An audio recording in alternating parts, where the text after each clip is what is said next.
1857 की क्रांति।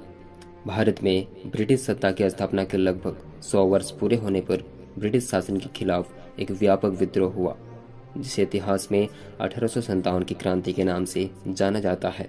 अंग्रेज भारत में व्यापार करने आए थे, लेकिन कालांतर में वे यहाँ के शासक बन गए। इस विद्रोह को भारत का पहला स्वतंत्रता संग्राम भी कहा जाता है। 1857 ईस्वी की क्रांति के कारण। 1857 का विद्रोह कोई अचानक भड़का हुआ विद्रोह नहीं था, बल्कि इसके पीछे राजनीतिक, आर्थिक, सामाजिक एवं धार्मिक इत्यादि कारण जिम्मेदार थे, जिसने विद्रोह के लिए जमीन तैयार कर दिए। राजनीतिक कारण। अंग्रेज के साम्राज्य विस्तार नीति से भारतीय राज परिवार व्याकुल हो उठे। उनकी यह व्याकुलता डलहौजी की हड़प नीति ने और बढ़ा दी थी। डलहौजी ने गोद लेने की प्रथा को अवैध घोषित कर सतारा, नागपुर, संभलपुर, झांसी और बरार आदि राज्यों पर अधिकार कर लिया था, जिसके कारण संबंधित राजवंशों में ब्रिटिश शासन के खिलाफ असंतोष की ज्वाला धधक उठी।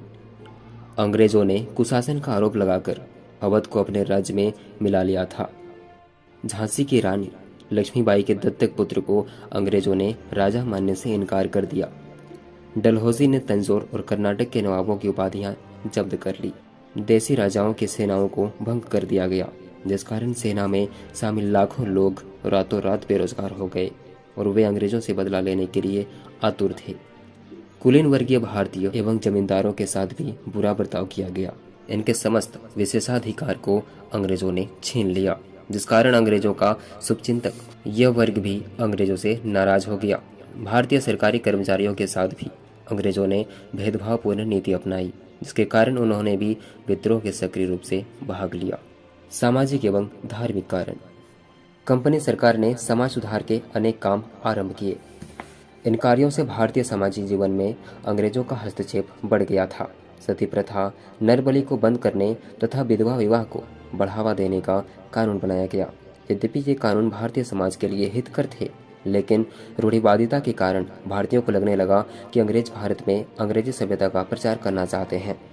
अंग्रेजी शिक्षा का प्रसार, स्त्री शिक्षा का प्रसार, रेल, डाक, तार आदि की व्यवस्था से उनकी आशंका और बढ़ती गई।